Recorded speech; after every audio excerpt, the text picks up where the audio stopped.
जय श्री राम मित्रों। मैं हूं डॉक्टर उमाश्री और आप सबका बहुत स्वागत करती हूं। आज मैं आपको बता रही हूं श्री रामचरितमानस के कुछ ऐसे मंत्र जिनका प्रयोग करके जीवन के विभिन्न क्षेत्रों में आई समस्याओं को आप दूर कर सकते हैं। और रामचरितमानस एक बहुत ही पवित्र पुस्तक है और आपको पता है हर घर की शोभा होती है जो हिंदू धर्म से जुड़ा हुआ होता है। और रामचरितमानस का पाठ करने से समस्त वास्तु दोषों का निवारण होता है। जब भी घर में कोई शुभ अवसर होता है तो रामायण जी के पाठ, रामचरितमानस के पाठ कराए जाते हैं। जैसा कि आपको पता है जो वाल्मीकि ऋषि थे, वाल्मीकि जी थे, उन्होंने रामायण लिखी थी और गोस्वामी तुलसीदास जी ने श्री रामचरितमानस की रचना की है। दोनों ही राम काव्य है, राम कथा है दोनों में, लेकिन वो अपने अपने तरीके से और अलग अलग भाषाओं में है। और आपको पता ही है कि जो भगवान श्री राम हैं हमारे आराध्य हैं, और भगवान श्री राम की जब आप पूजा करते हैं तो पर्टिकुलर कुछ खास समस्याओं के निवारण के लिए आप उनसे विनती करते हैं तो आपकी समस्या दूर होती है। आज इसी संदर्भ में मैं कुछ ऐसे मंत्र आपको बताने जा रही हूँ, लेकिन इन मंत्रों के जाप के समय आपको एक चीज़ का ध्यान रखना है, बिल्कुल शुद्ध वस्त्र पहनने हैं, मानसिक और शारीरिक शुद्धि अनिवार्य है। इसके अलावा पूरब दिशा की तरफ मुख करके आप बैठें, आसन होना चाहिए और स्नान करते ही आप ये कर सकते हैं। इनको सुबह सुबह आप ब्रह्म मुहूर्त में भी जप सकते हैं या संध्या समय भी कर सकते हैं। तो इन मंत्रों को प्रारंभ करने से पहले सबसे पहले एक चीज़ ध्यान रखने की है कि इन मंत्रों का जो उच्चारण है वो बिल्कुल शुद्ध होना चाहिए। किसी भी मंत्र का उच्चारण अशुद्ध नहीं होना चाहिए। इसके अलावा जब आप ये मंत्र चालू करेंगे, शुरू करेंगे, तो उससे पहले एक रक्षा मंत्र ज़रूर आपको पढ़ लेना चाहिए।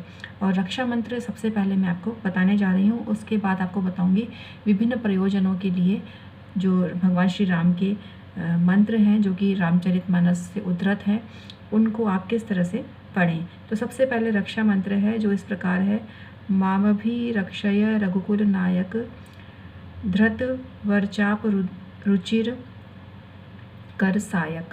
ये है मंत्र, इसको पढ़ना है आपको। और इसके बाद आपको अलग अलग जो अपने प्रयोजन है उनके लिए आपको करना है। आपको 108 बार इसका जाप करना है और आप चाहें तो आप हवन भी कर सकते हैं, आहुति भी दे सकते हैं। लेकिन सबसे बड़ी चीज़ है कि भगवान श्री राम की जो राम दरबार वाली तस्वीर है उसके आगे आप तस्वीर के आगे आप दीपक जलाएं और उसके बाद आप उनकी पूजा करें और उसके बाद ही आप ये व्रत वगैरह जो है प्रारंभ करें, मानसिक जाप करें भगवान का। और अब मैं आपको बताने जा रही हूँ कि आपको कौन सा मंत्र किस प्रयोजन के लिए करना है।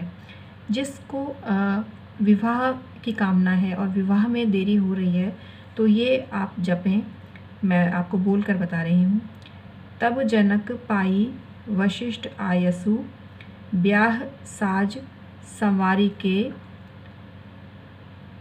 मांडवी श्रुत कीर्ति उर्मिला, कुंवरी लई हंकारी के। ये जपना है आपको। इसके अलावा दूसरा जो मंत्र है वो है धन प्राप्ति के लिए। जिनको धन संबंधी दिक्कत हो रही है वो इस मंत्र का जाप करें। जे सकामनर सुनहि जे गावही, सुख संपत्ति नानाविध पावही। इसका जाप करें आप। अगर आपको शत्रु बाधा बहुत सता रही, शत्रु बहुत परेशान कर रहा है, तो बिल्कुल सात्विक तरीके से इस मंत्र का जाप करिए। गरल सुधा रिपु कर ही मिताई, गोपद सिंधु अनल सितलाई। ये आपको जपना है। तो इस तरह से अलग अलग प्रयोजन के लिए अलग अलग मंत्र हैं। मुकदमे में जीतने के लिए एक मंत्र है, वो भी मैं बताती हूँ। पवन तनय बल पवन समाना, बुद्धि विवेक विज्ञान विधाना। ये आप कर सकते हैं। इसके अलावा जो धन प्राप्ति के लिए है वो भी आपको बताती हूँ। जे सकामनर सुनहि जे गावही, सुख संपत्ति नानाविध पावही।